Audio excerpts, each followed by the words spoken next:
Samantha craze గురించి కొత్తగా చెప్పాల్సిన పని లేదు. ఏం మాయ చేసేవి సినిమాతో హీరోయిన్గా ఎంట్రీ ఇచ్చిన సమంత తొలి సినిమాతోనే సూపర్ హిట్ను తన ఖాతాలో వేసుకుంది. ఎన్టీఆర్, మహేష్ బాబు, అల్లు అర్జున్, రామ్ చరణ్ వంటి స్టార్ హీరోలతో నటించింది. ఇదే సమయంలో తమిళంలో కూడా నటించి మంచి గుర్తింపు దక్కించుకున్నారు. నాగ చైతన్యను సమంత ప్రేమించి పెళ్లి చేసుకున్న సంగతి తెలిసిందే.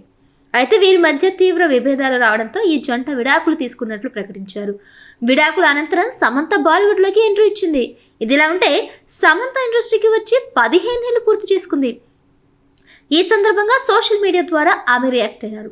తన 15 ఏళ్ల కెరీర్ గురించి గుర్తు చేసుకుంటూ అందులో ఎన్నో తీపి జ్ఞాపకాలు, మరెన్నో చేదు అనుభవాలున్నాయంటూ చెప్పుకొచ్చింది. ముఖ్యంగా తన మాజీ భర్తతో కలిసి నటించిన ఏమాయ చేసేవో సినిమాను సమంత ప్రత్యేకంగా గుర్తు చేసుకున్నారు.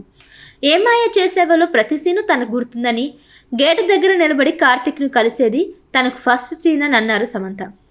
అలాగే కొన్ని సినిమాల్లో నటించి తప్పు చేశానని ఆమె ఈ సందర్భంగా గుర్తు చేసుకున్నారు. కొంతమందితో నటించి తప్పు చేశానని అర్థం వచ్చేలా కొన్ని కామెంట్ చేసింది. కొన్నేళ్ల కెరీర్లో తన జీవితంలో ఎన్నో చూశానని, తన బలమేంటి, బలహీనతలేంటి అర్థమైందని తెలిపారు సమంత. రాబోయే 15 ఏళ్ల కోసం వేచి చూస్తున్నానని సమంత తన పోస్టులు రాసుకొచ్చారు.